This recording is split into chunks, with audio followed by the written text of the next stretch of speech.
기도드리겠습니다.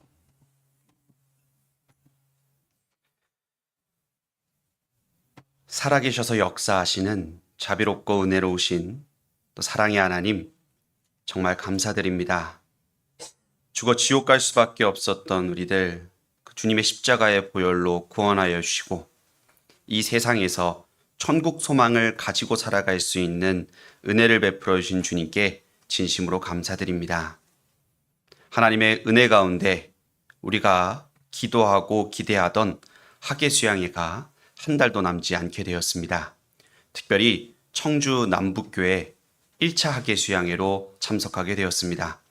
한 달도 남지 않은 이 시간, 정말 주변에 있는 영혼들에게 입을 넓게 열고 특별히 평소에 거리가 멀어서 전도할 수 없었던, 전도하기 어려웠던 또 가족들과 친척들과 지인들에게 학예 수양회를 기회로 넓게 입을 여는 우리 청주 남북교회 형제자매들이 될 수 있도록 주님 더욱 그 마음과 걸음을 주관하여 주시옵소서.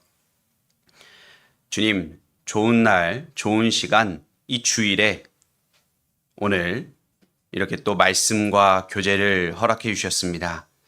말씀을 통해 여기 모여 계신 우리 각자의 그 마음 한 분 한 분 어루만져 주시고 영의 양식을 부어주셔서 또 일주일 주님을 위해 살아갈 수 있는 힘을 또 부어주시옵소서. 혹 아직 오고 계시는 분이 계시다면 오시는 그 발걸음 또한 안전을 지켜주시옵소서. 이제 시작하고자 합니다. 마치는 그날까지 그 시간까지 주님 함께하여 주시옵소서. 우리를 죄악 가운데서 구원하여 주신 예수님 이름으로 기도드렸습니다. 아멘. 네, 같이 성경 찾겠습니다. 성경 요나서 4장입니다. 성경 요나서 4장입니다.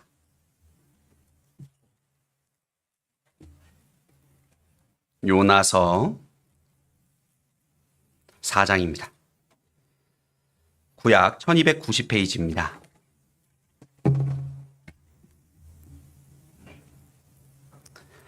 사장 10절, 11절 두 구절만 함께 읽겠습니다. 여호와께서 가라사대 내가 수고도 아니하였고 배양도 아니하였고 하룻밤에 났다가 하룻밤에 망한 이 박넝쿨을 내가 아꼈거든. 하물며 이 큰 성읍 니느웨에는 좌우를 분변치 못하는 자가 12만여 명이요 육축도 많이 있나니 내가 아끼는 것이 어찌 합당치 아니하냐.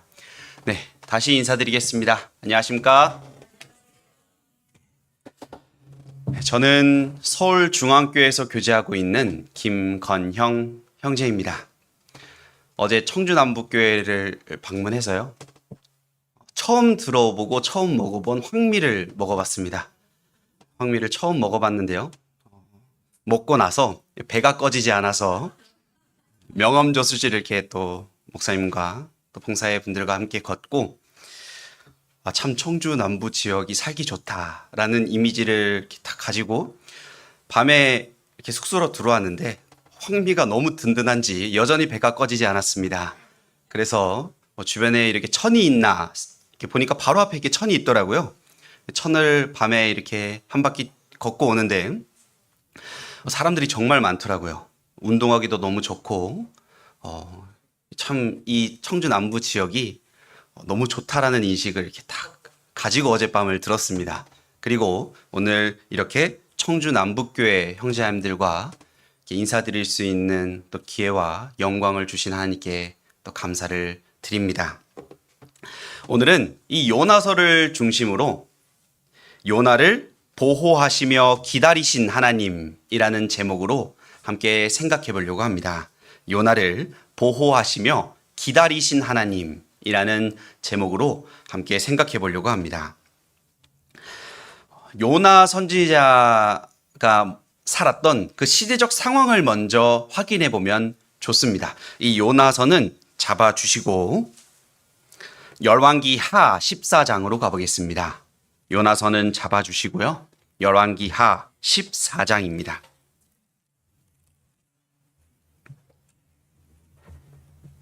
구약 586페이지입니다.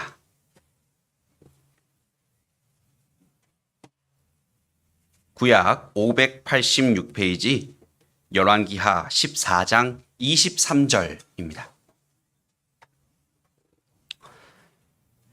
23절, 24절은 제가 읽겠습니다. 유다 왕 요아스의 아들 아마샤 15년에 이스라엘 왕 요아스의 아들 여로보암이 사마리아에서 왕이 되어 41년을 위에 있으며, 여기에 요아스의 아들 여로보암, 여기 여로보암은 여로보암 2세입니다. 여로보암 2세가 사마리아에서 왕이 되어, 사마리아는 북이스라엘을 이야기합니다. 여로보암 2세가 북이스라엘의 왕이 돼서 41년을 통치하게 됩니다. 그런데 24절에 보시면요, 제가 읽겠습니다. 여호와 보시기에 악을 행하여, 이 여로보암 2세는 하나님 앞에 불순종했던 왕입니다. 특별히 이스라엘로 범죄케 한 느밧의 아들 여로보암의 모든 죄에서 떠나지 아니하였더라. 여기에 느밧의 아들 여로보암은 여로보암 1세입니다. 이 북이스라엘의 초대왕, 첫 번째 왕이 여로보암 1세였는데, 이 여로보암 2세는 그 초대왕 여로보암 1세가 지었던 죄를 여전히 물려받아서 짓고 있었습니다. 그런데 그 범죄를 몇 년간 지었나요? 41년간 하나님 앞에 불순종했었습니다. 그 하나님 앞에 불순종하던 북이스라엘의 시대 때 요나라는 선지자가 있었던 겁니다. 25절은 같이 읽겠습니다. 이스라엘 하나님 여호와께서 그 종 가드헤벨 아미떼의 아들 선지자 요나로 하신 말씀과 같이 여로보암이 이스라엘 지경을 회복하되 하맛 어귀에서부터 아라바 바닷까지 하였으니, 여기에 아미떼의 아들 선지자 요나가 나옵니다. 우리가 사실 요나를 아시는 분들은 요나를 생각하면은 조금 선지자답지 않은 행동을 했던 사람으로 사실 생각합니다. 하나님이 니느웨로 가라고 하니까 저는 싫은데요 하고 다시스로 가고, 니느웨 백성들이 회개하니까 화를 내고, 조금은 선지자답지 않은 사람으로 생각하기 쉬운데, 사실 이 요나 선지자는 북이스라엘, 하나님 앞에 불순종하던 그 북이스라엘에서 하나님의 말씀을 대언했던 사실 위대한 선지자였습니다. 여기 25절도 하나님의 말씀을 받아서 하나님의 말씀을 대언했고, 그 대언한 것이 성취된 것을 이스라엘 백성들이 본 겁니다.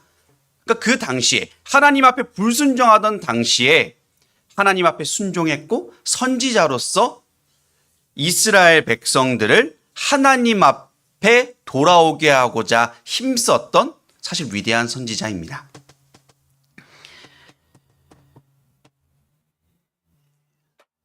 이 요나가요, 북이스라엘에게서 하나님 말씀을 이렇게 전합니다. 돌아오라. 하나님이 참신이다. 돌아오라. 이야기하는데 북이스라엘은 아무도 돌아오지 않는 거예요. 내 사랑하는 조국 이스라엘은 아무도 돌아오지 않는 그 상황 속에서 하나님께서 갑자기 요나에게 이야기하십니다. 옆 동네 아수르로 가서 하나님 말씀을 전해라. 요나서로 한번 돌아가 보겠습니다. 요나서, 우리가 표시해놨던 요나서 1장 1절 2절입니다. 요나서 1장 1절 2절입니다. 여호와의 말씀이 아미떼의 아들 요나에게 임하니라. 이르시되 너는 일어나 저 큰 성읍 니느웨로 가서 그것을 쳐서 외치라. 그 악독이 내 앞에 상달하였음이니라 하시니라. 하나님의 말씀이 요나에게 임했고 요나에게 이야기합니다. 옆에 동네인 아수르로 가서 하나님 말씀을 전해라. 그런데 이 상황이 여전히 북이스라엘, 자신의 조국 이스라엘 사람들이 돌아오지 않는 상황이었습니다. 요나는 이스라엘 백성을 하나님께로 돌아오게 하는 것이 그 삶의 사명이었습니다. 그런데 여전히 내가 해야 할 일, 이스라엘 백성들은 돌아오지 않는 상황인데 하나님께서 옆 동네인 아수르로 가라고 하셨고 그 가라고 하는 이유가 아수르가 착하기 때문에 가라한 게 아닙니다. 2절에 보시면 그 악독이 내 앞에 상달하였음이니라. 너무 죄악이 많기 때문에 가라고 하시는 거예요. 그러니까 요나는 이해가 되지 않는 겁니다. 당시 요나가 살던 시대의 이 아수르는 주변국으로부터 공포의 대상이었습니다. 그러니까 잔혹했습니다. 주변에 있는 국들을 괴롭혔고 산채로 가죽을 벗기고 죽여서 이렇게 꼬챙이 꽂아가지고 전시를 했던 사실 잔혹한 나라였고 실제로 이 북이스라엘은 아수르에 멸망하게 됩니다. 그러니까 우리를 괴롭히던 나라에 가서 하나님 말씀을 전하라고 하는 거예요. 그러니까 요나가 어떻게 행동했나요? 3장 1절의 시작이 뭔가요? 3절입니다. 1장 3절의 시작이 뭔가요? 그러나입니다. 하나님 말씀은 가라 했는데 요나의 생각과 행동은 그러나 요나가 여호와의 낯을 피하려고 일어나 다시스로 도망하려 하여. 항구로 내려가기 전에 이미 다시스로 내려가려는 마음을 가지고 내려갔습니다. 이 지도상을 딱 펴놓고 한번 보시면요. 니느웨와 다시스는 완전히 정반대입니다. 그러니까 요나가 얼마나 가기 싫었는지를 지도를 보면 알 수 있어요. 아, 정말로 가기 싫었구나. 완전 정반대로 가려고 하는 거거든요. 그리고 항구를 갔는데 마침 다시스로 가는 배를 만난 겁니다. 3절에 보시면 욥바로 내려갔더니 마침 다시스로 가는 배를 만난지라. 여호와의 낯을 피하여 함께 다시스로 가려고 선가를 주고 배에 올랐더라. 하나님 말씀을 대언했던 선지자잖아요. 선지자가 하나님이 이렇게 하라 했는데 그러나 저렇게 한 겁니다. 그럼 뭐가 있을까요? 징계가 있겠죠. 요나가 다시스로 가는 배를 딱 타고 하나님께서 대풍을 준비하십니다. 4절입니다. 여호와께서 대풍을 바다 위에 내리심에. 대풍, 큰 태풍을 내리시니 이 사공들과 배에 탄 사람들이 두려워하여 해결책을 모색하게 됩니다. 그때 요나는 뭐 하고 있었냐면 배 밑으로 들어가서 자고 있었습니다. 5절 보시면요. 사공이 두려워하여 각각 자기의 신을 부르고 또 배를 가볍게 하려고 그 가운데 물건을 바다에 던지니 그러나 요나는 배 밑층에 내려가서 누워 깊이 잠이 든지라. 계속 그러나가 있지 않습니까? 요나 행동엔 그러나가 있습니다. 계속 그 반대 행위를 하는 거예요. 사람들은 다 태풍이 오기 때문에 짐들을 버리면서 노력하는 와중에 요나는 밑창에서 자고 있었습니다. 그때 선장이 깨웁니다. 요나에게 일어나라 하고 이제 선장이 사람들을 모읍니다. 이 태풍이 누구 잘못으로 왔는지를 제비를 한번 뽑아보자. 도대체 누가 했기에 이 태풍이 우리에게 왔냐. 제비를 딱 뽑았는데 제비에 요나가 뽑히게 됩니다. 7절입니다. 그들이 서로 이르되 자 우리가 제비를 뽑아 이 재앙이 누구로 인하여 우리에게 임하였나 알자 하고 곧 제비를 뽑으니 제비가 요나에게 당한지라. 그럼 요나가 어떤 생각을 했을까요? 아, 이거 징계다 생각했겠죠? 그리고 나서 사람들이 묻습니다. 너는 누구이고 너는 어느 사람이고 무슨 일을 하는 사람이니? 질문을 합니다. 8절입니다. 무리가 그에게 이르되 청컨대 이 재앙이 무슨 연고로 우리에게 임하였는가 고하라. 내 생업이 무엇이며 어디서 왔으며 고국이 어디며 그 어느 민족에 속하였느냐. 그때 요나가 답변하는 것을 한번 잘 보십시오. 요나가 자기소개를 이렇게 합니다. 9절 같이 읽겠습니다. 그가 대답하되 나는 히브리 사람이요 바다와 육지를 지으신 하늘의 하나님 여호와를 경외하는 자로라 하고. 지금 하나님의 말씀을 불순종해서 다시스로 도망가는 사람이 사람들 앞에서 뭐라고 이야기하나요? 나는 하늘의 하나님 여호와를 경외하는 자다. 말은 이렇게 해놓고 행동은 어떻게 하고 있나요? 다시스로 도망가고 있는 거죠. 제가 이것을 보면서요. 나도 그렇다 라는 생각을 하게 됩니다. 우리가 사람들에게 소개를 어떻게 하나요? 성경 읽어? 난 그리스도인이야. 그래? 그럼 죽으면 천국 갈 수 있어? 당연하지. 나는 하나님을 믿는 사람이야. 우리 소개합니다. 그렇죠?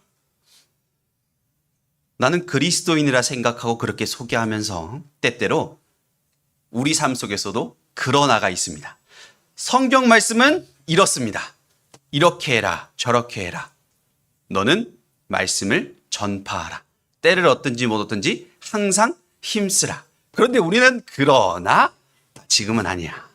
그러나 지금은 때가 아니야 생각하지 않습니까?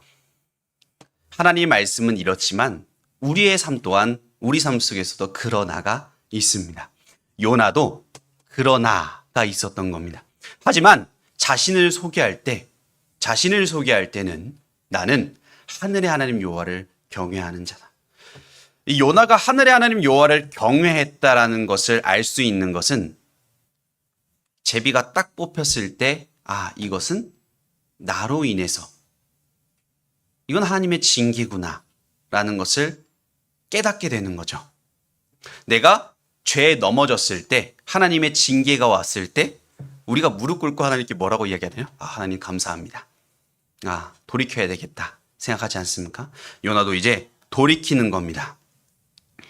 10절 시작해 보시면요. 자기가 여호와의 낯을 피함인 줄을 그들에게 고하였으므로 자기가 요나 자신이 하나님의 낯을 하나님께 도망갔기 때문에 이 일이 있음을 고하게 됩니다. 그리고 12절 같이 읽겠습니다. 그가 대답하되 나를 들어 바다에 던지라. 그리하면 바다가 너희를 위하여 잔잔하리라. 너희가 이 큰 폭풍을 만난 것이 나의 연고인 줄을 내가 아노라 하니라. 요나는 딱 태풍이 오고 제비가 뽑혔을 때 이 태풍은 나 때문에 왔구나. 이건 하나님의 징계이구나 라는 것을 깨닫게 됩니다. 그러면 하나님을 경외하는 사람의 그 다음 행동은 뭘까요? 돌이키는 겁니다. 그래서 요나는 나를 바다에 던지라 라는 겁니다. 그런데 지금 태풍이 있는 상황이고 태풍이 있는 상황 속에서 바다에 빠지면 100% 죽겠죠. 요나는 지금 큰 물고기가 준비되어 있는 것을 모르는 상황입니다. 그 상황 속에서 요나가 바다에 빠진다는 것은 자신의 삶을 이제 마감하는 거죠. 왜냐하면 자신이 바다에 빠져야 바다가 잔잔해질 걸 알고 있었기 때문이죠. 그러니까 요나는 이제 그러나 이걸로 다시스로 갔지만 태풍이 오고 그것이 자신의 죄로 인함인 줄을 깨달은 후에는 돌이키고 이제 바다에 빠지게 되는 겁니다. 자신의 삶을 마무리할 생각으로 바다에 빠지는 겁니다. 자신의 계획은 여기서 끝이었지만 하나님의 계획은 끝이 아니었죠. 요나가 바다에 푹 빠집니다. 바다에 빠지자마자 바다는 잠잠하게 됩니다. 1장 15절 제가 읽겠습니다. 요나를 들어 바다에 던짐에 바다에 뛰노는 것이 곧 그친지라. 이것을 본 뱃사람들은 어떻게 했을까요? 하나님이 참신이구나 라는 것을 생각하게 됐겠죠. 그럼 요나는 나 이제 죽는구나 하고 바다에 푹 빠졌는데 하나님께서 이미 큰 물고기를 준비하셔서 요나를 살리십니다. 17절입니다. 여호와께서 이미 큰 물고기를 예비하사 요나를 삼키게 하셨으므로 요나가 3일 3야를 물고기 배에 있으니라. 요나가요 바다에 푹 빠졌어요. 바다에 빠졌는데 아무것도 보이지 않는데 뭐가 나를 혹 감싸더니 물이 없어졌어요. 이게 무슨 일이야 했겠죠. 이게 무슨 일이야 하고 3일 3야를 있는 겁니다. 그러니까 하나님께 징계를 받고 딱 돌리고 마음을 돌리고 갑자기 죽으려고 했는데 살아난 겁니다. 그 가운데 가장 먼저 한 것은 하나님 앞에 기도한 겁니다. 2장 1절입니다. 2장 1절 같이 읽겠습니다. 요나가 물고기 뱃속에서 그 하나님 여호와께 기도하여. 삶의 고난이 딱 있을 때 그것을 징계로 생각하고 하나님께 돌이켰을 때 하나님이 회복시킵니다. 그 회복시켰을 때 가장 먼저 나왔던 건 기도입니다. 그리고 그 기도의 끝은 감사입니다. 2장 9절입니다. 그 기도의 끝은 요나는 감사의 기도를 하나님께 드립니다. 나는 감사하는 목소리로 주께 제사를 드리며 나의 소원을 주께 갚겠나이다. 구원은 여호와께로서 말미암나이다 하니라. 지금 2장 9절에 감사하는 걸로 끝났잖아요. 그런데 요나의 상황이 좀 바뀌었습니까? 안 바뀌었습니다. 여전히 물고기 뱃속에 있어요. 사실 요나는 자신이 지금 어디 있는지 모를 겁니다. 여기가 지금 어디지? 생각하고 지금 여기서 죽을 수도 있고 살 수도 있는데 죽는 확률이 높다 생각할 수 있어요. 왜냐면 지금 물속에 있잖아요. 지금 내가 여기 뭐 하는 거지? 상황은 바뀌지 않았습니다. 상황은 바뀌지 않았는데 요나의 마음이 바뀌었죠, 지금. 요나의 마음이 바뀌어 있습니다. 고난이 있을 때, 꼭 징계가 있을 때, 그 어려움이 있을 때, 그 가운데 하나님 앞에 무릎 꿇고 기도하고 그 기도의 끝은 감사가 되는 거죠. 그 기도를 들으시고 하나님께서 요나에게 두 번째 삶을 허락하십니다. 2장 10절입니다. 여호와께서 그 물고기에게 명하심에 요나를 육지에 토하니라. 그럼 요나가 갑자기 해가 보여요. 그럼 무슨 생각이 들었을까요? 살았다. 살았다. 요나에게는 두 번째 삶이잖아요. 진짜로 죽다 살아난 겁니다. 그러면 어떻게 생각할까요? 이제는 정말 주를 위해 살아야 되겠다. 열심히 살아야 되겠다. 생각할 수 있지 않습니까? 나에게 두 번째 삶을 얻었잖아요. 새 삶을 얻은 겁니다. 그런데 요나는 그렇게 하지 않았습니다. 이제 새로 새 삶을 얻고 나서 하나님께서 요나에게 다시 명하십니다. 두 번째 말씀이 임했고 니느웨로 가라 이야기하시죠. 3장 1절입니다. 여호와의 말씀이 두 번째 요나에게 임하니라. 이르시되 일어나 저 큰 성읍 니느웨로 가서 내가 내게 명한 바를 그들에게 선포하라 하신지라. 죽다 살아났습니다. 내가 하나님께서 니느웨로 가라고 했는데 니느웨로 안 가서 정말 죽다 살아났어요. 그러면 하나님이 다시 니느웨로 가라 할 때 다른 데로 갈까요? 아니죠. 네, 니느웨로 가겠습니다. 하겠죠. 니느웨로 갔는데 그 행동은 또 조금은 두 번째 삶을 얻은 사람처럼 행동하지 않았어요. 3절입니다. 요나가 여호와의 말씀대로 일어나서 니느웨로 가니라. 니느웨는 극히 큰 성읍이므로 3일 길이라. 니느웨가 며칠 길인가요? 3일 길. 극히 큰 성읍입니다. 그러면 하나님께서 니느웨에 가서 하나님 말씀을 전하라면 적어도 며칠은 걸어야 될까요? 3일은 걸어야 되지 않을까요? 한 바퀴는 돌아야 되겠죠. 하나님이 니느웨에 가서 하나님 말씀 전하라고 했는데. 그런데 요나는 며칠 걸었을까요? 하루 걸었습니다. 4절입니다. 3장 4절. 요나가 그 성에 들어가며 곧 하룻길을 행하며 3일 길인데 큰 성읍인데 하룻길 딱 행하고 뭐라고 이야기했나요 지금? 40일이 지나면 니느웨가 무너지리라 하였더라. 요나가 전한 건 굉장히 단순했습니다. 40일 지나면 너네 다 죽어. 이렇게 이야기한 겁니다. 40일 지나면 니느웨 성이 무너질 거야. 하룻길만 행했습니다. 그럼 못 듣는 사람이 더 많았겠죠. 정말 짧은 적은 지역에서 굉장히 간단하게 이야기했는데 그 다음 행동은 니느웨 모든 사람이 회개하게 됩니다. 근데 후반부에 보면요. 요나는 사실 니느웨 하나님 말씀을 전하는 것을 너무 싫어했어요. 니느웨 사람들이 회개하기를 원치 않았습니다. 그렇기 때문에 두 번째 삶을 얻어서 니느웨로 갔지만 하룻길만 행한 거예요. 그리고 40일 지나면 너네 다 죽어. 간절함이 없었습니다. 그런데 하나님 말씀에 순종을 했고 신기하게도 니느웨 백성들이 전부 다 회개하게 되는 겁니다. 5절입니다. 니느웨 백성이 하나님을 믿고 금식을 선포하고 물온 대소하고 굵은 배를 입은지라. 그리고 6절에 보면 그 소문이 니느웨 왕에게 들리매. 소문이 들렸습니다. 그런데 며칠 행했습니까 지금? 하룻길 걸었는데 갑자기 니느웨 백성들이 하나님 앞에 무릎을 꿇고 굵은 배를 입고 회개하고, 그 소문이 니느웨 왕에게 전달되니까 니느웨 왕이 조서를 내립니다. 서면으로 종이를 딱 뿌려가지고 명령을 내리는 겁니다. 7절입니다. 왕이 그 대신으로 더불어 조서를 내려 니느웨에 선포하여 가로되 사람이나 짐승이나 소떼나 양떼나 아무것도 임해되지 말지니, 사람뿐만 아니라 동물들까지 먹이지 말라 하는 겁니다. 그리고 각기 악한 말지니, 이 8절 보세요.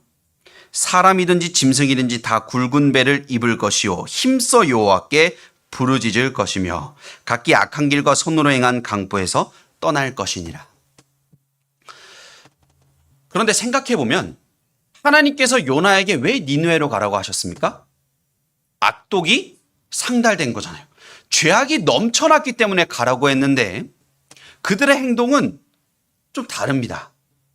하룻길 행했는데 왕부터 동물들까지 다 금식하고 사람들이 다 이 굵은 배를 입고 하나님께 부르짖은 겁니다. 당시 니느웨 사람들은 약 50만 명에서 60만 명으로 추산됩니다. 청주시가 한 90만 명 되지 않습니까? 그러니까 50% 넘는 사람들이 살고 있었어요. 그 사람들이 전부 다 회개한 겁니다. 전부 다 회개했고 하나님께서 그 회개 소리를 들으시고 재앙을 내리시지 않은 겁니다. 10절입니다. 10절 같이 읽겠습니다. 하나님이 그들의 행한 것 곧 그 악한 길에서 돌이켜 떠난 것을 감찰하시고 뜻을 돌이키사 그들에게 내리리라 말씀하신 재앙을 내리지 아니하시니라. 하나님께서 50만 명을 살리셨습니다. 50에서 60만 명을 살리셨는데 50만 명을 살리셨는데 왜 살리셨죠? 요나를 사용하셔서 요나의 전도로 니느웨 백성들을 건지신 거예요. 그러면 요나 한 사람이 말씀을 전했는데 50만 명이 구원을 받은 거잖아요. 건짐을 받은 겁니다. 이게 얼마나 대단한 기적이냐면 한 사람이 하계수양회 때 청주 남북교회 우리 봉사회장님 예로 들어보겠습니다. 봉사회장님께서 이 청주 남부 지역을 위해 복음을 전해야 되겠다. 하룻길을 쭉 돌면서 하나님 말씀을 전합니다. 와보라. 굉장히 단순하게 이야기하셨어요. 와보라. 다음 달부터 하계수양회가 있다. 와보라. 하는데 하룻길 딱 이야기했는데 이 청주의 상당구와 서원구가 남부에 있더라고요. 이 두 개 합치면 40만 되더라고요. 상당구와 서원구 모든 사람들이 갑자기 하계수양회로 집결한 거예요. 발 디딜 틈이 없는 겁니다. 누구 때문에요? 봉사회장님 때문에. 한 명이 말씀을 딱 전하니까 40만 명이 공주수양관에 왔고 모두가 구원을 받아버리는 겁니다. 그러면 기쁘죠. 기쁘잖아요. 그렇죠? 그럼 요나는 어떻게 해야 됩니까? 요나는 기뻐해야 되죠. 50만 명이 건집을 받았잖아요. 근데 4장 1절 보세요. 4장 1절 같이 읽겠습니다. 요나가 심히 싫어하고 노하여. 요나가 뭐라고 이야기했습니까? 심히 싫어하고 노하여. 요나가 심히 싫어한 겁니다. 50만 명이 지금 하나님께로 돌아왔는데 심히 싫어하는 거예요. 요나의 삶의 목적이 뭔가요? 이스라엘 백성들을 하나님께 돌아오게 하는 것. 사람들을 하나님께 돌아오게 하는 거예요. 삶의 사명이. 자기의 사명을 사실 완수한 거잖아요. 50만 명이 돌아왔지 않습니까? 그런데 행동이 심히 싫어하고 노한 겁니다. 그리고 하나님께 비아냥대기 시작합니다. 2절 보세요. 여호와께 기도하여 가로되 여호와여 내가 고국에 있을 때에 이러하겠다고 말씀하지 아니하였나이까. 그러므로 내가 빨리 다시스로 도망하였사오니. 이게 지금 무슨 이야기냐면 여호와여, 내가 고국에 있을 때, 내가 이스라엘에 있을 때 이러하겠다고. 내가 이럴 줄 알았습니다. 내가 이럴 줄 알고 내가 빨리 다시스로 도망한 겁니다.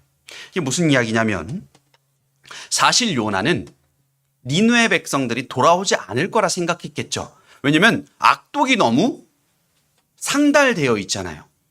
그러니까 하나님 말씀 전한다고 돌아오겠어? 생각이 있었습니다. 우리도 그렇잖아요. 너무 높아 보이는 사람들이 있죠. 전도를 했을 때 저 사람은 전에도 구원받지 못할 거야. 학교생이 어떻게 데려가 저런 분을. 저렇게 마음이 높은 분을 어떻게 데려가. 우리는 생각하잖아요. 요나 또한 생각했을 거예요. 사람들을 산채로 가죽 벗기는 사람들이 어떻게 하나님을 믿겠어. 어떻게 회개를 하겠어. 생각을 했습니다. 그런데 요나는 하나님의 성품을 알았어요. 그 하나님의 성품이 그 다음입니다. 주께서는 은혜로우시며 그 다음 자비로우시며 노하기를 더디하시며 인애가 크시사 뜻을 돌이켜 재앙을 내리지 아니하시는 하나님이신 줄을 내가 알았습니다. 요나는 하나님의 성품을 알았습니다.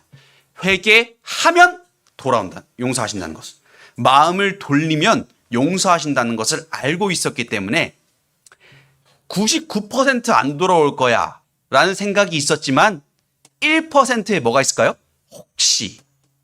혹시가 있었습니다.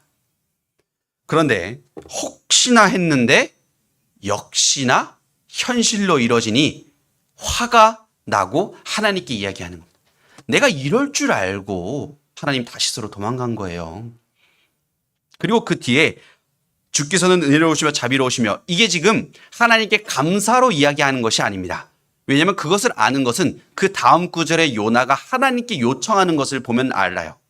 뭐라고 요청했는지 보십시오. 3절 같이 읽겠습니다. 여호와여 원컨대 이제 내 생명을 취하소서. 사는 것보다 죽는 것이 내게 나음이니이다. 지금 뭐라고 이야기하나요? 하나님 죽여주십시오. 하나님 죽여주십시오 이야기하는 겁니다. 그런데 생각해보면 요나는 지금 방금 살았어요. 방금 두 번째 삶을 얻은 사람입니다. 방금 두 번째 삶을 얻은 사람이 하나님 앞에 다시 죽여달라는 겁니다. 요나가 사실 하나님 앞에 큰 불순종을 한 거잖아요. 하나님께서 두 번째 삶을 허락하셨는데 하나님 앞에 죽여달라고 이야기하는 거지 않습니까? 근데 이제 사실 요나의 상황을 좀 자세히 들여다보면 지금 이 요나가 얼마나 심리적으로 정신적으로 힘든 상황이었는지를 알 수 있습니다. 사실 글만 읽으면 이해가 안 되죠. 요나가 왜 갑자기 뜬금없이 심히 싫어하고 노하고 하나님께 죽기를 구할까? 이렇게 글만 읽으면 사실 이해가 잘 되기 어렵습니다. 그런데 이 요나의 상황을 잘 유심 있게 생각해 보면 그럴 만한 이유가 있습니다. 이 당시의 요나의 상황을 이해하기 위해서는 이 엘리야의 상황도 함께 보면 좋은데요. 이 요나서는 잡아주시고 열왕기상 19장으로 가보겠습니다. 열왕기상 19장 구약 549페이지입니다. 구약 549페이지. 이 하나님 앞에서 죽음을 이야기했던 요나처럼 엘리야 또한 하나님 앞에 죽기를 구했던 선지자 중 한 명입니다. 열왕기상 19장 4절입니다. 열왕기상 19장 4절 한 구절 같이 읽겠습니다. 스스로 광야로 들어가 하룻길쯤 행하고 한 로뎀나무 아래 앉아서 죽기를 구하여 가로되 여호와여 넉넉하오니 지금 내 생명을 취하옵소서. 나는 내 열조보다 낫지 못하니이다 하고. 지금 엘리야, 이 위대한 선지자 엘리야가 이 로뎀나무 아래 앉아서 죽기를 구하고 이야기합니다. 내 생명을 취하옵소서. 하나님 죽여주십시오 이야기합니다. 요나가 살던 시대도 북이스라엘 왕이 하나님께 불순종했고 이스라엘 백성들이 하나님께 불순종했던 시대잖아요. 이 엘리야가 있었던 시대도 북이스라엘에 하나님을 믿지 않았던 왕, 아합 왕이 있었고, 사람들이 하나님 앞에, 이스라엘 백성들이 하나님 앞에 불순종했던 그 죄악이 만연했던 시대입니다. 공통점이 있죠. 북이스라엘에 하나님 앞에 불순종했던 시대에 살았던 선지자입니다. 사실 북이스라엘은 한 번도 하나님 앞에 순종한 적은 없습니다. 계속 불순종을 했는데 엘리야와 요나가 그 불순종하던 시대에 하나님 앞에서 하나님 말씀을 전했던 선지자였던 겁니다. 이 엘리야는 특별히 하나님 말씀이 임하면 움직였던 사람이에요. 하나님 말씀에 가라 하면 가고 멈추라면 멈추는 사람이었습니다. 두 장 앞으로 가서 한번 17장 2절로 보겠습니다. 17장 2절. 17장 2절입니다.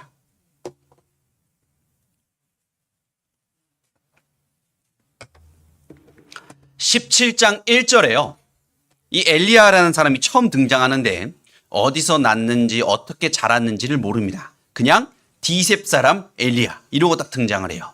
그리고 나서 2절에 보시면요, 여호와의 말씀이 엘리야에게 임하여 가라사대. 3절, 너는 여기서 떠나 동으로 가서 요라낫 그립 시냇가에 심고. 여호와의 말씀이 엘리야에게 임했고 엘리야는 그 말씀에 순종해서 그립 시냇가에 숨습니다. 8절입니다. 여호와의 말씀이 엘리야에게 임하여 가라사대. 또 여호와의 말씀이 엘리야에게 임해서 9절, 너는 일어나 시돈에 속한 사르밧으로 가서. 하나님이 여호와의 말씀이 엘리야에게 임해서 사르밧으로 가라 하니까 또 네 알겠습니다 하고 사르밧으로 가게 됩니다. 18장 1절입니다. 18장 1절입니다. 많은 날을 지내고 제3년에 여호와의 말씀이 엘리야에게 임하여 가라사대. 너는 가서 아합에게 보이라. 내가 비를 지면에 내리라. 여호와의 말씀이 엘리야에게 임했고 아합에게 보이라 해서 아합에게 보입니다. 엘리야는 하나님의 말씀이 임하면 그 임한 대로 움직였던 선지자예요. 위대한 선지자죠. 그리고 이 18장은 갈멜산 전투가 나옵니다. 이제 엘리야가 이스라엘 백성들을 하나님께 돌아오게 하고자 거짓 선지자들 850명을 불러 모으고 엘리야와 850명이 전투를 하게 됩니다. 19절입니다. 18장 19절입니다. 18장 19절. 그런즉 보내어 온 이스라엘과 이세벨의 상에서 먹는 바알의 선지자 450명, 450인과 아세라의 선지자 400인을 갈멜산으로 모아 내게로 나오게 하소서. 450명, 400 합치면 850이잖아요. 850명을 모아놓고 850명이 모으니까 아합 왕이 이제 이스라엘 백성들로 다 모은 겁니다. 이스라엘 백성들이 다 모이니까 다 모인 상태에서 엘리야가 이렇게 이야기합니다. 21절입니다. 20절 보시면 아합이 이에 이스라엘 모든 자손에게로 보내어 선지자들을 갈멜산으로 모으니라. 자, 21절. 엘리야가 모든 백성에게 가까이 나아가. 엘리야가 모든 백성에게 가까이 나아가 이제 이야기합니다. 21절. 한번 이르되부터 같이 읽어볼게요. 너희가 어느 때까지 두 사이에서 머뭇머뭇 하려느냐. 여호와가 만일 하나님이면 그를 좇고 바알이 만일 하나님이면 그를 좇을지니라 하니 백성이 한 말도 대답지 아니하는지라. 엘리야가 사람들 모아놓고 이야기하는 겁니다. 언제까지 두 사이에서 머뭇머뭇 할래? 하나님이 참신이면 하나님을 선택하고 바알이 참신이면 바알을 선택해라. 이제 보여주겠다. 그래서 전투를 해요. 기도해서 어느 신이 하늘에서 불이 떨어져 제단을 불사르는지 전투를 하는 겁니다. 당연히 하나님이 이기셨겠죠. 엘리야가 승리합니다. 그 모습을 본 이스라엘 백성들 입에서 어떻게 나왔냐면 하나님 그가 참신이다 이야기를 합니다. 18장 39절 보세요. 18장 39절 같이 읽겠습니다. 모든 백성이 보고 엎드려 말하래. 여호와 그는 하나님이시로다. 여호와 그는 하나님이시로다 하니. 아, 하나님이 참신이구나. 여호와 그는 하나님이시로다. 엘리야의 삶의 목적이 뭘까요? 이스라엘 백성들을 하나님께 돌아오게 하는 것. 이스라엘 백성을 하나님께 돌아오게 하는 것이 엘리야의 삶의 목적입니다. 그런데 지금 이스라엘 사람들이 뭐라고 이야기해요? 여호와는 하나님이시로다. 그럼 엘리야의 마음에 어떤 기대감이 있었을까요? 이제 하나님께 돌아오겠다. 이 갈멜산 전투까지 했으니 이만한 기적까지 보였으니 이제 이스라엘 백성들이 돌아오겠다. 그들이 이야기하는 거 봐라. 여호와는 하나님이다 이야기하지 않냐. 엘리야는 기대를 하고 있었을 겁니다. 그런데 현실은 한 사람도 돌아오지 않았습니다. 말은 이렇게 하지만 한 사람도 하나님께 돌아오지 않았어요. 그러니까 여전히 엘리야가 혼자 남은 겁니다.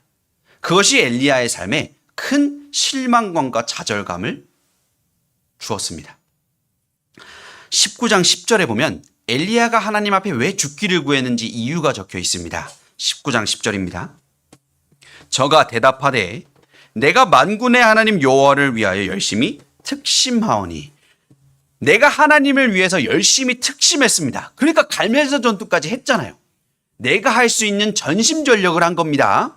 그런데 이는 이스라엘 자손이 주의 언약을 버리고 주의 란을 헐며 칼로 주의 선지자들을 죽였으며며 오직 나만 남았거늘. 여전히 혼자 남은 겁니다. 내가 이렇게까지 했는데 혼자 남은 거예요.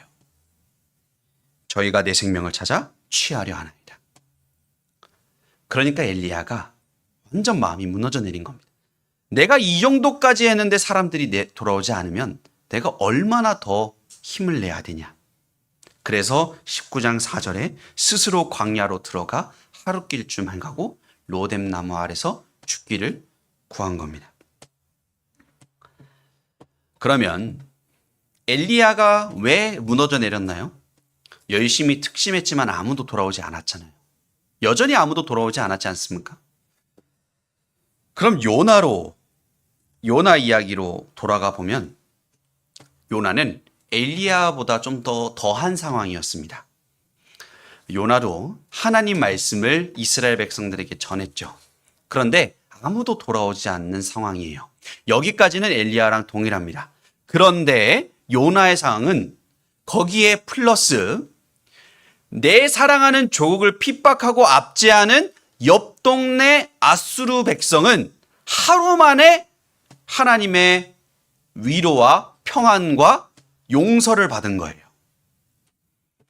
내 사랑하는 조국은 내가 아무리 말씀을 전해도 아무로 돌아오지 않는 상황에서 옆 동네 우리를 압제하는 아수르 동네는 하루 만에 50만 명이 구원을 받아버리는 겁니다. 50만 명을 구원받는 거는 좋지만 그것이 우리 조국을 핍박하고 괴롭히던 사람이 플러스 내 사랑하는 조국은 아무도 돌아오지 않는 상황인 거예요. 이것을 이제 우리나라로 이제 이해되기 쉽게 우리나라 과거를 한번 생각해 보면 실제로 북이스라엘은 누구에게 멸망했나요? 아수르에 멸망했습니다. 그런 것처럼 우리도 그 옛날 조선시대에 일본의 침략으로 식민지가 됐지 않습니까?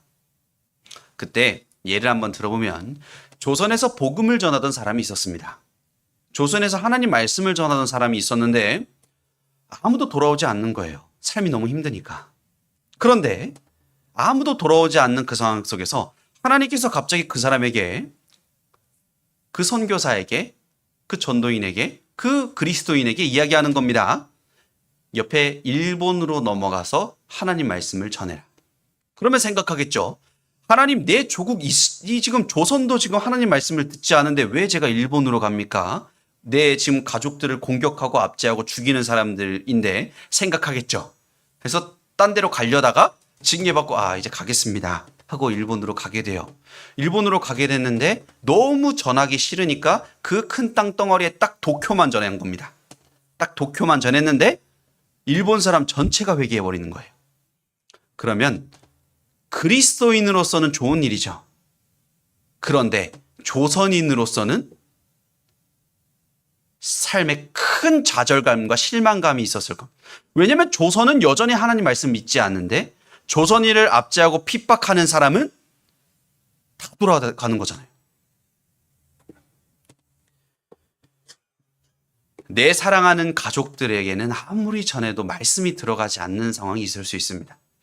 내 사랑하는 가족들에게는 아무리 전해도 말씀이 안 들어가는데 삶에서 이 세상에서 떵떵거리며 죄악 속에서 살다가 하나님 말씀 한 번 딱 들었는데 저 구원받았어요. 이러면 기쁘지만 삶에 큰 눌림이 있는 겁니다. 내 사랑하는 가족들은.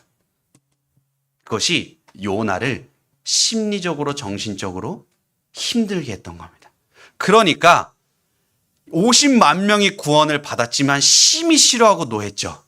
그리고 하나님께 죽기를 구했습니다. 그런데 요나가 잘한 게 있어요. 요나서 한번 돌아가 볼까요? 요나서 4장 1절에 보시면 요나가 심히 싫어하고 노하죠. 그런데 그 다음 장면을 보면 요나가 그 다음 행동은 하나님을 떠난 것이 아닙니다. 오히려 하나님께 기도하며 부르짖었어요. 4장 2절에 여호와께 기도하여 가로되. 그러니까 요나는 너무 싫지만 하나님께 무릎 꿇고 기도한 겁니다. 하나님 왜 이러나요? 여전히 하나님께 무릎 꿇고 하나님을 붙잡은 거예요. 하나님께 매달린 겁니다. 그리고 하나님께 이야기하는 겁니다. 저 죽는 게 나을 것 같습니다. 너무 힘듭니다. 그때 하나님이 뭐라고 이야기하신지 보겠습니다. 4장 4절 여호와께서 이르시되 너의 성냄이 어찌 합당하냐 하시니. 너의 성냄이 어찌 합당하냐. 이게 너에게 성낼 권리가 있니? 물어보는 겁니다. 지금 하나님이 새 생명 준 사람이잖아요. 새 생명을 준 사람이 하나님 앞에 하나님 저 죽여주십시오 이야기하면 하나님께서 화낼 만도 하시잖아요. 그런데 하나님은 화내지 않으셨습니다. 너에게 성낼 권리가 있니? 왜 화를 내니? 질문하셨습니다. 이게 하나님이 화내는 투로 이야기하셨으면 요나가 그 다음 행동을 하지 않았을 거예요.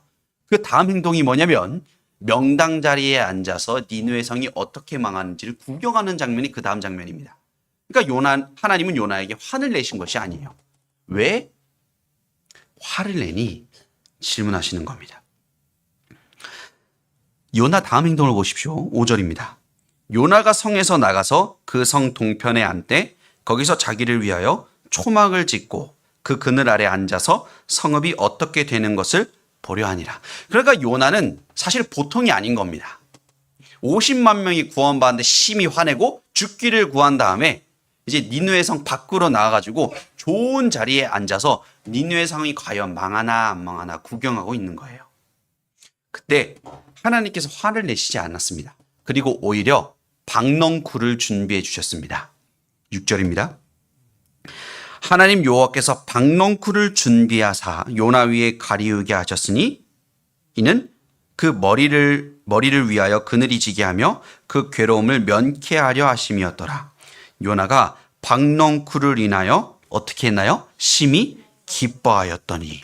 하루 만에 심히 노하고 하루 만에 심히 기뻐한, 감정 기복이 너무 심한 상태입니다. 4장 1절에 요나가 심히 싫어하고 노하여, 심히 싫어하고 노했는데 박넝쿨 딱 있으니까 좋다, 심히 기뻐한 겁니다. 하루 만에 심히 싫어한 것과 노한 것과 심히 기뻐한 것이 하루 만에 있는 거예요. 그런데 왜 기뻐하고 왜 싫어했는지를 보면 50만 명 구원받은 건 싫어하고 박넝쿨 있던 건 심히 기뻐한 거. 지금 정상이 사실 아닌 거잖아요. 그렇죠? 심리적으로 정신적으로 사실 어려운 상황이었습니다. 근데 그때 하나님께서 벌레를 준비하십니다. 7절. 하나님이 벌레를 준비하사 이튿날 새벽에 그 박넝쿨을 씹게 하심에 곧 시드니라. 벌레를 준비하셔서 시들게 하셨고 나아가 돌풍을 준비하셔서 요나가 혼곤하게 이르게 하셨습니다. 8절은 같이 읽어보겠습니다. 해가 뜰 때 하나님이 뜨거운 동풍을 준비하셨고 해는 요나의 머리에 쬐매 요나가 혼곤하여 스스로 죽기를 구하여 가로되 사는 것보다 죽는 것이 내게 나으니이다. 뜨거운 동풍을 준비하신 거예요. 그러니까 혼곤은 정신이 흐릿하고 기운이 빠져나가는 겁니다. 정신이 흐릿해지는 거예요. 근데 사실 이 광야, 이 니느웨 땅의 기후 자체가 낮에는 너무 덥습니다. 그러다 해까지 비치니까 혼곤하게 되는 거예요. 근데 사실 원래 없었으면 괜찮은데 있다 없어진 거잖아요. 심히 기뻐했다가 없어진 거지 않습니까? 그러니까 있다 없으니까 요나가 더 힘들어지는 겁니다. 그리고 요나가 하나님께 이야기하는 걸 보세요. 하나님 죽여주세요. 요나는 지금 계속 하나님께 죽여달라 이야기합니다. 그때 하나님께서 9절에 왜 화내니 이야기하시는데 그때 요나의 대답을 한번 보세요. 9절 같이 읽겠습니다. 하나님이 요나에게 이르시되 내가 이 박농쿨로 인하여 성냄이 어찌 합당하니 그가 대답하되 내가 성내어 죽기까지 할지라도 합당하니이다. 요나가 이야기합니다. 성내어 죽기까지 할지라도 내가 합당하다. 하나님, 내가 이렇게 이야기하는 게 전 합당해요. 지금 친구한테 이야기하는 게 아니죠. 선지자가 하나님께, 이 세상을 창조한 하나님께 이렇게 이야기하는 겁니다. 내가 성내어 죽기까지 할지라도 하나님 합당합니다. 그러니까 요나가 지금 굉장히 힘든 상황이었던 거예요. 그때 하나님의 대답을 보십시오. 10절, 11절. 제가 읽어 올리겠습니다. 여호와께서 가라사대 내가 수고도 아니하였고 배양도 아니하였고 하룻밤에 났다가 하룻밤에 망한 이 박농쿨을 내가 아꼈거든. 하나님께서는 박농쿨, 벌레, 돌풍을 준비하신 겁니다. 도구를 준비하셔서 요나에게 경험케 하신 거예요. 박농쿨이 있으니까 요나가 어떻게 했나요? 심히 기뻐한 거죠. 그렇게 기뻐했던 것처럼 나 하나님은 니느웨 사람들을 아낀다. 니느웨 사람들이 50만 명이 구원받은 것이 기쁘다 이야기하는 겁니다. 11절은 같이 읽겠습니다. 하물며 이 큰 성읍 니느웨에는 좌우를 분변치 못하는 자가 12만여 명이요 육축도 많이 있나니 내가 아끼는 것이 어찌 합당치 아니하냐. 하나님이 박농쿨, 벌레 돌풍을 준비하셔서 요나가 하나님의 마음을 알기를 원하셨습니다. 요나가 박농쿨을 아꼈듯이 하나님은 니느웨 사람들을 아낀다는 것을 도구를 통해서 보여주신 거죠. 목적이 뭐였을까요? 하나님이 박농쿨을, 벌레를, 돌풍을 준비하신 것은 요나가 하나님의 마음을 알기를 원하신 겁니다. 사실 요나의 삶의 목적은 이스라엘 백성들을 하나님께 돌아오게 하는 겁니다.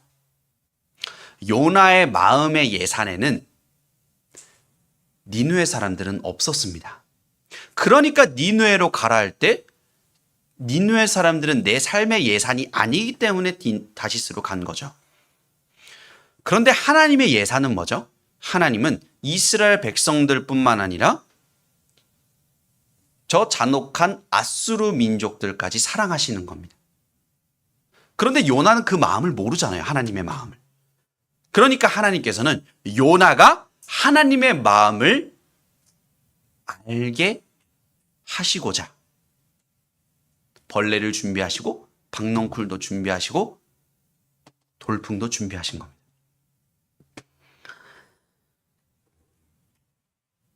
하나님께서는 요나가 하나님의 마음을 알기를 원하셨고 여러 가지 도구들을 허락하셨죠.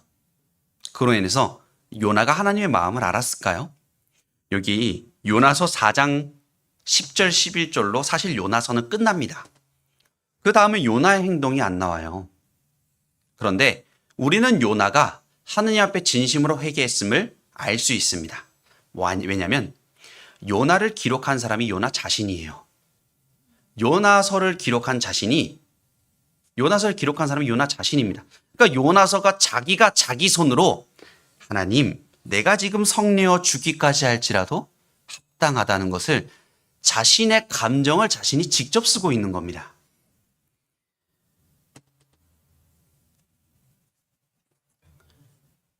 요나는 하나님 앞에 무릎 꿇고 회개했던 순간이 있었을 겁니다. 그런데 왜 돌아왔을까요? 왜 돌아왔냐면 하나님께서는 요나가 변화되기를 계속해서 기다리시면서 도구들을 허락하셨죠. 첫 번째 도구가 뭔가요? 대풍입니다. 대풍을 허락하셔서 요나가 이거는 징계라는 것을 깨닫게 하셨죠. 이것은 징계다. 그리고 나서 큰 물고기를 준비하셔서 하나님께서 나를 구원하신다는 것을 깨닫게 하셨고, 니느웨로 가서 저 큰 성읍 하룻길만 행했지만 하나님 말씀에 순종했습니다. 그런데 순종하니까 하나님 역사하신 거잖아요. 50만 명이 구원받아 버리는 거예요. 심히 싫지만 놀랐을 겁니다. 그리고 박농쿨을 통해서 심히 기뻐하고 벌레를 통해서, 돌풍을 통해서 심히 혼곤하고, 하지만 하나님의 마음을 결국은 깨달은 겁니다.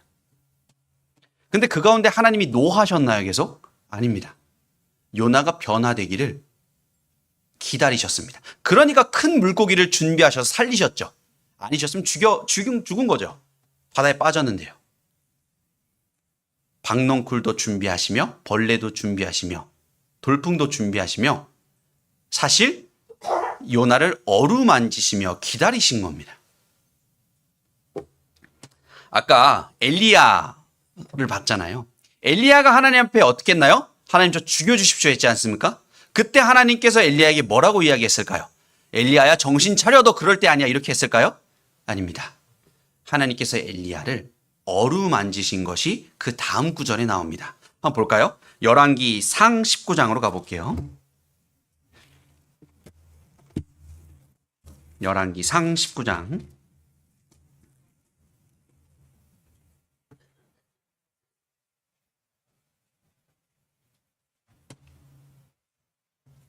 열왕기상 19장 5절입니다. 이게 지금 4절에 죽기를 구한 그 다음 장면이죠. 5절에 보시면 제가 읽겠습니다. 로뎀나무 아래 누워 자더니 천사가 어루만지며. 엘리야가 지쳐서 쓰러져 있을 때 했던 행동은 어루만진 겁니다. 어루만지시고 뭐라고 했습니까? 이르되 일어나서 먹으라. 먹이셨습니다. 일단은 어루만지시고 먹이시고 그 다음에 어떻게 했나요? 본즉 머리맡에 숯불에 구운 떡과 한 병 물이 있더라. 이에 먹고 마시고 어떻게 했나요? 다시 누웠더니. 이제 일어나라 한 게 아니라 다시 누운 겁니다. 그리고 다시 어루만지시고 또 먹이십니다. 7절 여호와의 사자가 또다시 와서 어루만지며 이르되 일어나서 먹으라. 내가 기를 이기지 못할까 하노라 하는지라. 하나님은 기다리셨습니다. 죽기를 구했던 엘리야에게 화를 내신 것이 아니라, 엘리야에게 정신 차려 한 것이 아니라 어루만지시고 먹이시고 다시 재우시고 어루만지시고 먹이시고 마시우셨습니다. 왜냐하면 길을 가지 못할까 봐, 힘이 없어서 못 일어설까 봐, 일어설 힘조차 없을까 봐 일단은 먹이시고 어루만지신 겁니다. 그리고 8절에 엘리야가 먹고 마시고 어루만지심을 받고 나서 성령 충만해서 나간 것이 아닙니다. 8절 한번 같이 읽을까요? 이에 일어나 먹고 마시고 그 식물의 힘을 의지하여 40주 40야를 행하여 하나님의 산 호렙에 이르니라. 엘리야가 성령 충만해서 이제 가자 한 게 아닙니다. 식물의 힘을 의지해서 어루만지심을 받고 먹고 마시었던 그 먹은 음식의 힘을 의지해서 나아간 겁니다. 그러니까 성령 충만해서 나아간 것이 아니라 힘들게 그 식물의 힘을 의지해서 나아간 겁니다. 하나님께서는 그 시간을 기다려 주시는 거예요. 보호하시며 기다리시는 겁니다.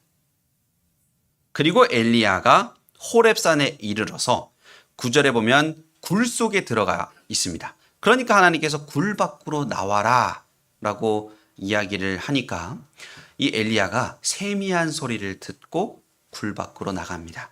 굴 밖으로 나가니 비로소 하나님께서 엘리야에게 위로의 말씀을, 힘을 낼 말씀을 주십니다. 내가 너를 위하여 바알에게 무릎 꿇지 아니한 7천인을 남겨놨다. 엘리야가 왜 죽기를 구했다 했죠? 오직 나만 남았거늘.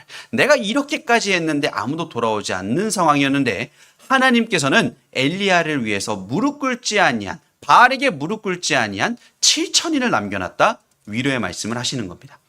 19장 18절입니다. 열왕기상 19장 18절.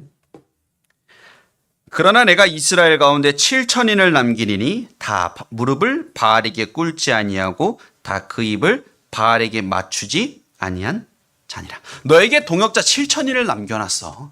이것이 하나님께서 엘리야에게 이야기한 위로의 말씀입니다. 엘리야는 이렇게 회복했습니다. 회복하는 기간 동안 우리가 오늘 중요하게 봐야 될 것은 하나님께서 보호하시며 기다리셨다는 겁니다. 그리고 엘리야가 회복하니 그 말년에는 자신의 사명을 엘리사에게 잘 인수인계하고 회리바람을 타고 열왕기하 2장에 승천하게 됩니다. 산채로 하나님 앞에 올라가게 돼요. 그 말년에 그 마지막 엔딩은 영광스럽게 마무리합니다.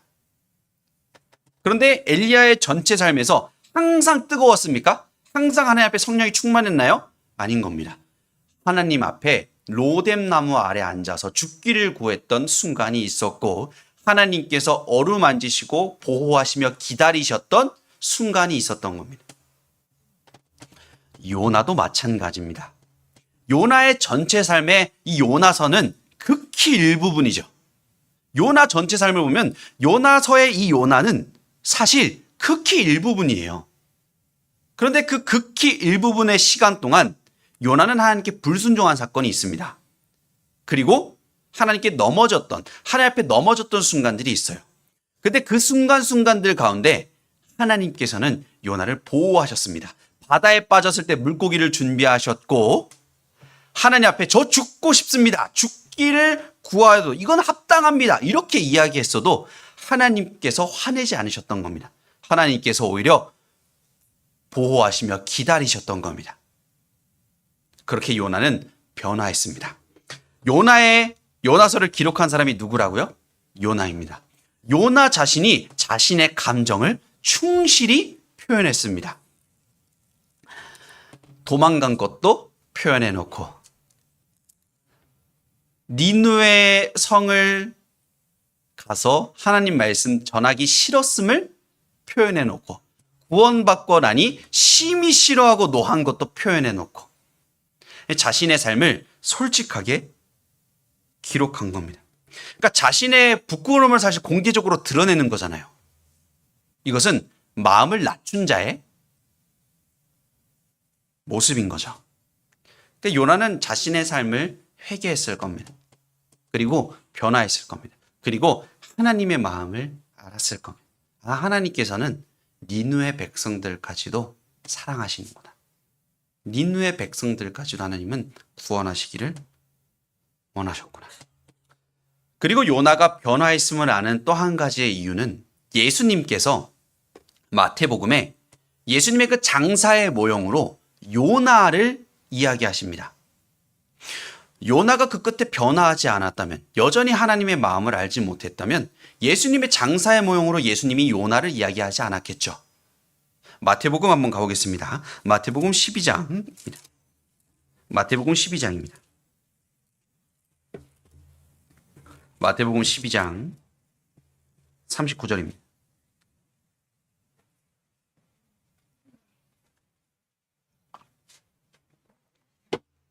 마태복음 12장 39절. 예수께서 대답하여 가라사대 악하고 음란한 세대가 표적을 구하나 선지자 요나의 표적밖에는 보일 표적이 없느니라. 40절입니다. 요나가 밤낮 사흘을 큰 물고기 뱃속에 있었던 것 같이 인자도 밤낮 사흘을 땅속에 있으니라. 예수의 장사의 모형으로 요나를 설명하셨습니다. 그리고 41절은 같이 읽겠습니다. 심판 때에 니느웨 사람들이 일어나 이 세대 사람을 정죄하리니 이는 그들이 요나의 전도를 듣고 회개하였음이오니와 요나보다 더 큰 이가 여기 있으며. 지금 요나가 큰이라고 이야기하는 거고 요나보다 더 큰 이가 여기 있다라고 이야기하는 겁니다. 그러니까 요나는 그 끝에 하나님의 마음을 알았을 것임이 분명합니다. 변화했죠. 근데 우리가 기억해야 될 것은 하나님께서 그 시간 동안 요나를 보호하시며 기다리셨다는 겁니다. 그리고 41절을 통해 우리가 한 가지를 더 교훈받아 볼 수 있습니다. 그것은 요나는 완전하지 않았습니다. 요나는 완전하지 않았지만 하나님의 말씀에 순종함으로 하나님께 쓰임받았다는 것을 알 수 있는데, 왜냐하면 여기 41절에 보시면 니느웨 사람들이 왜 구원을 받았다라고 되어 있나요? 그들이 요나의 전도를 듣고 회개했다 되어 있죠. 요나서를 모르고 이 구절을 읽으면 요나는 어떻게 전도했길래 50만 명을 전도했을까 생각했겠죠. 대체 요나의 비결이 뭘까 생각할 겁니다. 요나의 전도의 비결은 뭘까? 어떻게 전도해야 50만 명이 회개할까 생각할 겁니다. 그런데 우리는 요나서를 잘 알죠. 요나는 어떻게 했나요? 3일 길인데 하루 길 딱 걸으며 40일 지나면 너네 다 죽어 이랬는데 회개한 거예요. 요나는 니느웨에 말씀 전하기 사실 싫었잖아요. 싫었는데 하나님 말씀에 순종한 겁니다.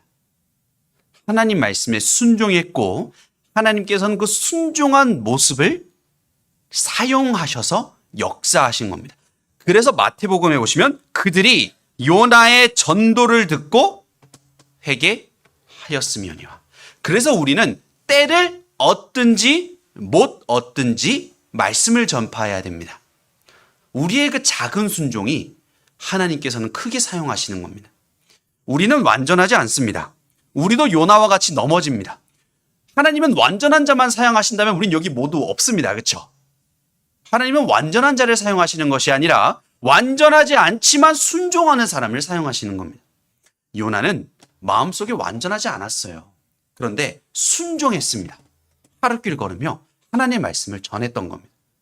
그것을 하나님은 사용하시는 거예요. 그들이 요나의 전도를 듣고 회개한 겁니다. 우리도 전도하다 보면은 삶에 큰 어려움이 있을 수 있죠.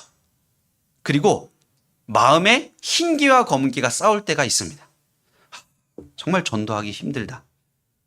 정말 너무 지친다. 내가 이런 모욕까지 받으면서 이렇게 전도를 해야 돼? 너무 힘들다. 그러니까 마음에는 간절함보다는 의무감이 있을 때가 있어요. 그리고 너무 힘들 때가 있습니다. 그런데 그럼에도 나아가는 사람, 그럼에도 순종하는 사람, 그럼에도 입을 한 번 더 여는 사람, 하나님은 역사하십니다. 완전한 사람은 없기 때문이에요. 근데 완전하지 않지만 하나님께 순종하는 사람은 하나님께서 사용하십니다. 연약한 사람을 들어서 하나님께 순종하는 사람을 하나님은 사용하시고 그 사람을 통해서 역사하시는 겁니다. 요나가요, 얼마나 부끄러웠을까요? 요나서를 기록할 때.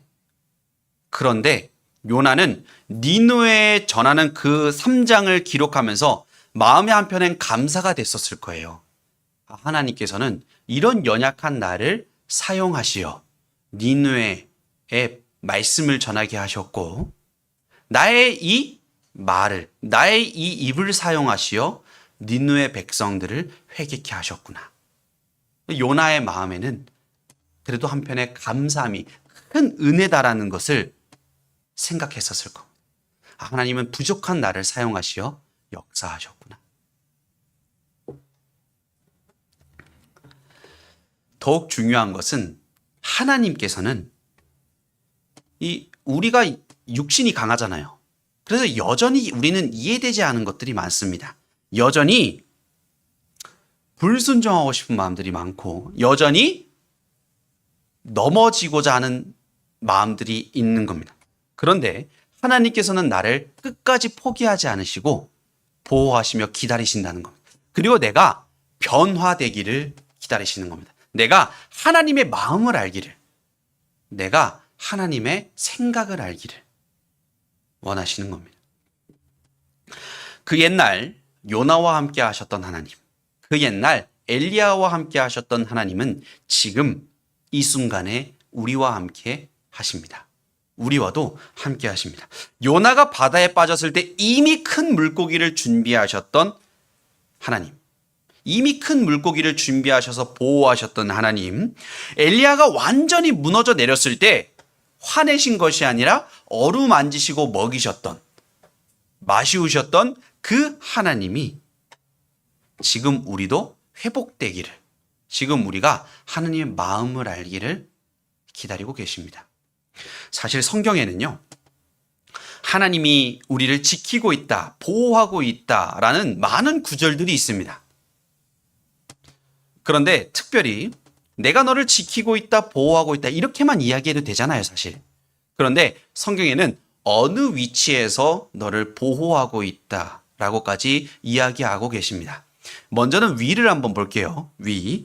시편 17편입니다. 시편 17편입니다.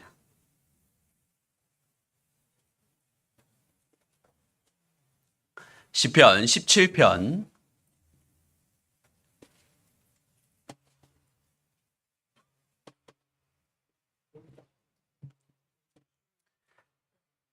17편 7절입니다. 주께 피하는 자를 그 일어나 치는 자에게서 오른손으로 구원하시는 주여, 주의 기이한 인자를 나타내소서. 8절. 나를 눈동자 같이 지키시고 주의 날개 그늘 아래 감추사. 여기 지금 다윗이 기도합니다. 나를 주의 날개 그늘 아래 감추사. 우리는 믿음이라는 것이 있습니다. 보이진 않지만 믿음으로 구원을 받았습니다. 믿음의 눈으로 보면 지금 위에 뭐가 보이나요? 천장이 보입니다. 그런데 그냥 보면 천장이 보이죠. 그런데 믿음의 눈으로 보면 우리 위에는 주의 날개 그늘 있고 우리는 주의 날개 그늘 아래에 있는 겁니다. 위를 쳐다보면 주의 날개 그늘이 있습니다. 아래는 확인해 보겠습니다. 신명기 33장입니다. 신명기 33장입니다.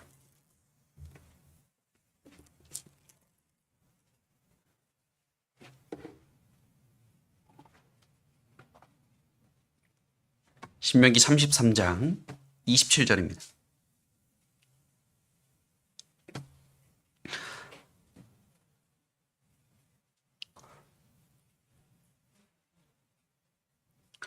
(33장 27절) 한번 같이 읽겠습니다. 영원하신 하나님이 너의 초소가 되시니 그 영원하신 팔이 내 아래에 있도다.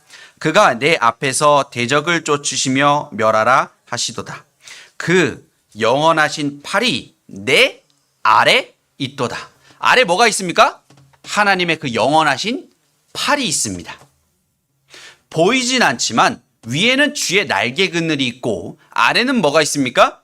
그 영원하신 팔이 있습니다. 그럼 이제 앞을 보겠습니다. 이사야 45장입니다.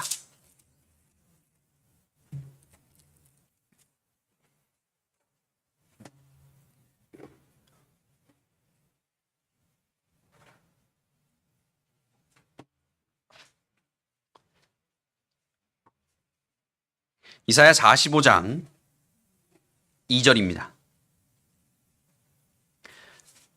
내가 내 앞서가서 험한 곳을 평탄케 하며 논문을 쳐서 부수며 쇠빗장을 껐고, 내가 하나님께서 내 앞서가서 우리 앞서 가시며 험한 곳을 평탄케 하신다 이야기하십니다. 하나님께서 내 앞에서 앞서 가시면서 험한 것을 평탄케 하고 계십니다. 그러니까 성경에 감당할 시험밖에는 주시지 않는 겁니다. 하나님께서는 앞서 가시면서 이미 험한 곳을 평탄케 하고 계시는 겁니다. 내가 감당할 시험밖에는 주신 일이 없는 거죠. 위에는 뭐가 있습니까? 주의 날개 그늘. 아래는 뭐가 있습니까? 그 영원하신 팔. 앞에는 앞서 가시며 험한 곳을 평탄케 하고 계십니다. 그럼 뒤에는 뭐가 있을까요? 뒤도 보겠습니다. 이사야 52장입니다. 이사야 52장 12절입니다.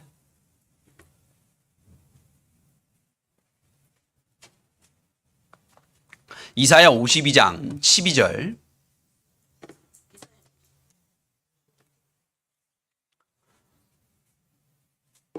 여호와께서 너희 앞에 행하시며 이스라엘의 하나님이 너희 뒤에 호위하시리니. 호위는 뒤에서 호위한다는 것은 따라다니며 보호하고 지키시는 겁니다. 너희 뒤에 호위하시리니 너희가 황급히 나오지 아니하며 도망하여 행하지 아니하리라. 하나님께서 뒤에서 호위하고 계시는 겁니다. 따라다니시면서 보호하고 지키시는 거죠. 위에는 뭐가 있습니까? 주의 날개 그늘, 아래는 그 영원하신 팔, 앞에는 앞서가시면서 험한 곳을 평탄케 하고 계십니다. 뒤에는 따라다니시면서 호위하십니다. 이제 옆을 봐야 되겠죠? 시편 16편입니다.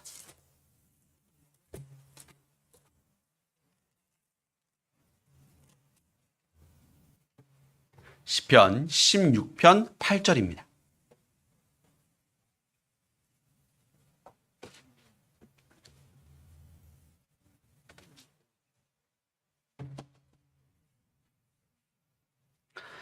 내가 여호와를 항상 내 앞에 모시며 그가 내 우편에 계심으로 내가 요동치 아니하리로다. 그가 어디 계시나요? 내 우편에 계심으로 내가 요동치 아니하리로다.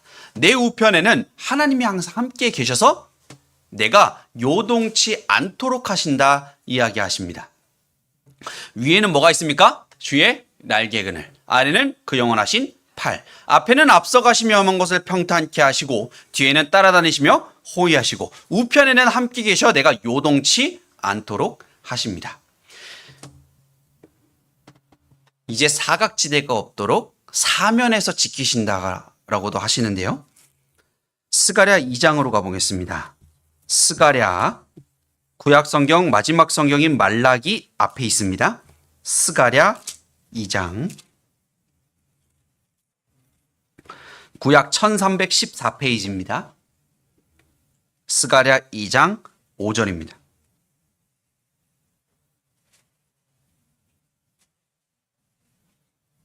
스가랴 2장 5절입니다.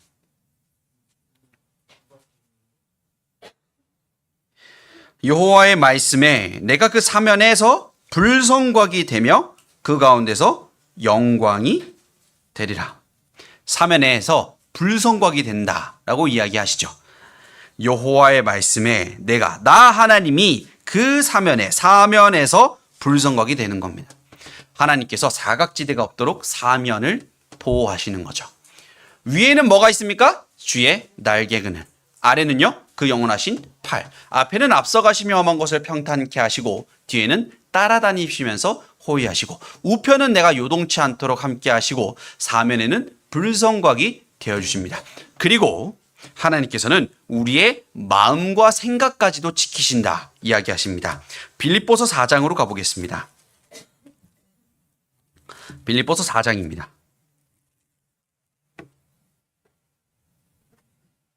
빌립보서 4장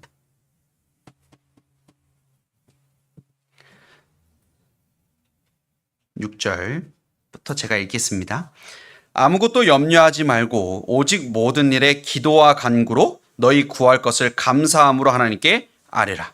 그리하면 모든 지각에 뛰어난 하나님의 평강이 그리스도 안에서, 그 다음에 보시면 너희 마음과 생각을 지키시리라. 하나님의 평강이 그리스도 예수 안에서 너희 마음과 생각을 지키십니다. 사각지대가 있습니까? 없습니다.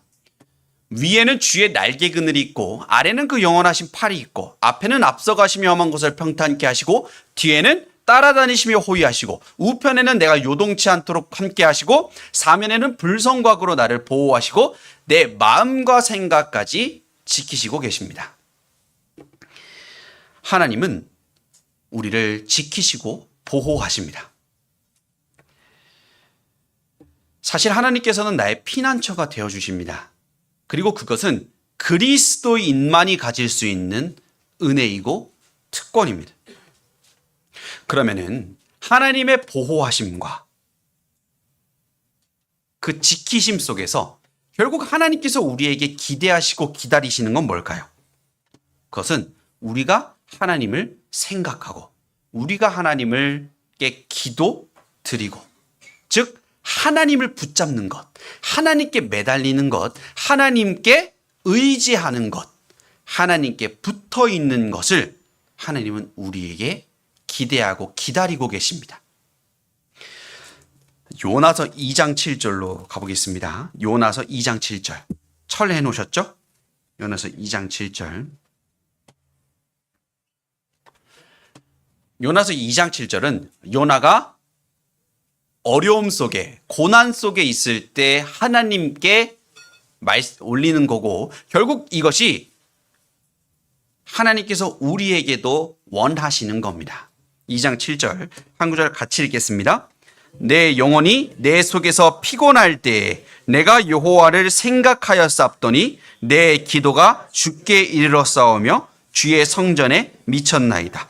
내 영혼이 내 속에서 피곤할 때에, 즉 삶에 어려움이 있을 때, 곤란 중에 있을 때, 그때 하나님께서 우리에게 원하시는 것은 내가 여호와를 생각하였사옵더니, 하나님의 마음을 아는 겁니다. 그리고 내 기도가 주께 이르렀사오며, 하나님을 생각하며 하나님께 기도 드리는 것. 요나가 하나님의 뜻을 결국은 알았죠. 하나님의 마음을 결국은 알았습니다. 그런데 그 과정들을 보면 요나의 인생에서 큰 고난이라 했던 것들이 많은 것들이 있어요. 삶을 살아가면서 태풍 몇 번 있을까요? 삶을 살아가면서 물고기 뱃속에 들어간 적이 몇 번 있을까요? 내가 전도래니까 50만 명 구원받으면 그 인생이 몇 번 있을까요? 한 번은 있을까요?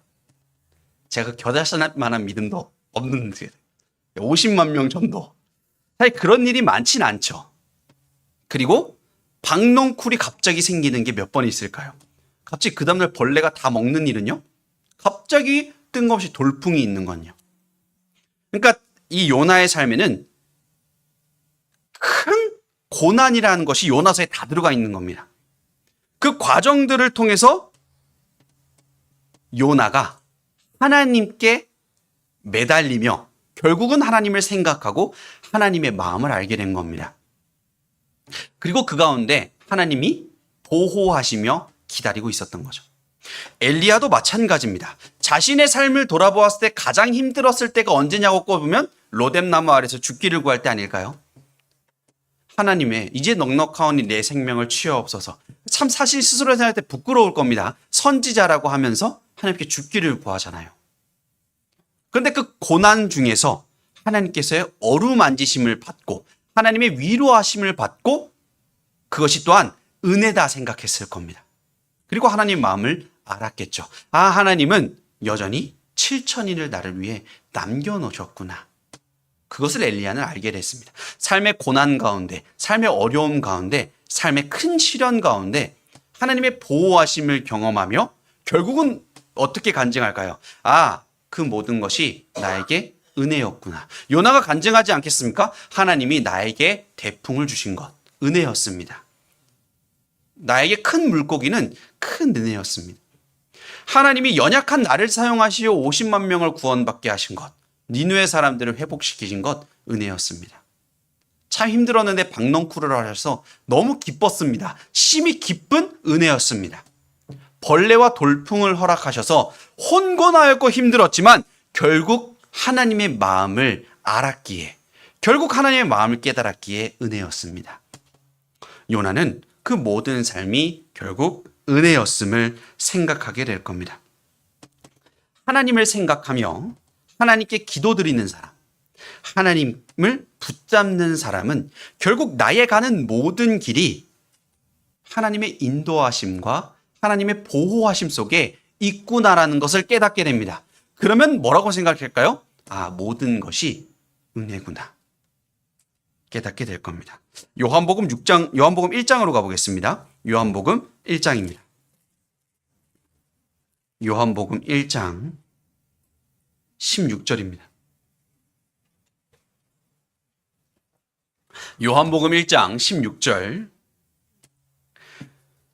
우리가 다 그의 충만한 데서 받으니 은혜 위에 은혜로라. 우리 모두는 은혜, 동일한 은혜가 있습니다. 구원의 은혜가 있죠. 우리는 천국 소망을 가진 그 구원의 은혜가 있습니다. 그리고 그 구원의 은혜 위에 이 세상을 살아가면서 하나님께서 매 순간 베풀어 주시는 이 삶을 살아가면서의 은혜가 있습니다. 우리는 은혜 위에 은혜 속에 살아갑니다. 그럼 요나가 삶을 살아가면서 요나가 잘했던 게 아까 뭐였다고 말씀드렸죠? 요나는 하나님을 붙잡는 걸 잘했습니다. 심히 싫어하고 노해도 4장 2절에 뭐라고 되어 있죠? 심히 싫어하고 노하면서 하나님께 기도드리는 겁니다. 심히 싫어하고 노하는데 하나님께 기도드려요. 요나는 하나님을 놓지 않았습니다. 하나님께 매달렸습니다. 하나님께 기도드린 겁니다.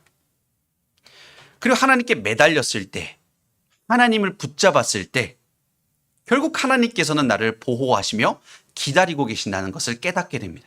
그리고 나의 가는 모든 길이 은혜임을 생각하게 되죠. 그럼 그 은혜임을 깨닫게 되는 사람이 뭐라고 간증할까요? 소식지 맨 앞에 나와 있죠. 소식지 맨 앞에 있더라고요. 시편 116편 12절 마지막으로 찾겠습니다. 소식지 맨 앞에 교회 소식 밑에 이 구절이 기록되어 있더라고요. 시편 116편 12절입니다. 시편 116편 12절 한 구절 마지막으로 함께 읽겠습니다. 여호와께서 내게 주신 모든 은혜를 무엇으로 보답할꼬. 찬양 제목 중에 주의 은혜라 라는 찬양이 있습니다. 그때 시작은 이렇게 돼요. 내 평생 살아온 길 뒤돌아보니 짧은 내 인생길 오직 주의 은혜라. 내 평생 살아온 길 뒤돌아보니 짧은 내 인생길 오직 주의 은혜라. 그리고 그 끝은 이렇게 마무리합니다. 달려갈 길 모두 마친 후 주 얼굴 볼 때 나는 공로 전혀 없도다 오직 주의 은혜라. 나는 공로 전혀 없도다 오직 주의 은혜라. 하나님께서 반드시 함께 하시는 길입니다. 하나님께서 반드시 보호하시며 기다리시는 길입니다. 결국 우리가 해야 되는 것은 그 모든 상황 가운데 하나님께 붙어 있는 것, 하나님을 붙잡는 것, 하나님을 생각하는 것, 하나님의 마음을 아는 것. 반드시 하나님이 함께 하시는 길이기에 그리스도인의 모든 길은 은혜일 수밖에 없습니다. 중요한 건 우리가 그것을 은혜답게 생각하느냐. 하나님은 은혜를 베풀어 주시고 계신데 내가 그 은혜를 은혜답게 생각하느냐. 그 모든 것이 은혜임을 깨닫게 되는 사람은 훗날 이야기 아닙니다. 나는 공로 전혀 없도다. 오직 주의 은혜다. 그 옛날 요나를 보호하시며 엘리야를 보호하시며 어루만지시며 변화되기를 기다리셨습니다. 그리고 하나님의 마음을 알기를 바라셨습니다. 그 하나님, 그 요나를 보호하시며 기다리신 하나님이 지금 이 순간에도 우리 각자를 보호하시며 기다리고 계십니다. 우리가 하나님의 마음을 알기를, 우리가 하나님의 생각을 하기를, 우리가 하나님을 생각하며 하나님께 기도드리기를. 하나님은 보호하시며 기다리시고 힘있게 신앙생활하기를 기다리고 계십니다. 하나님께서 보호해 주시는 삶이기에, 하나님께서 기다리고 계시기에 더욱 주님과 함께 힘있게 살아가는 우리 청주남북교회 형제자매들이 되었으면 좋겠습니다. 제가 기도하고 마치겠습니다.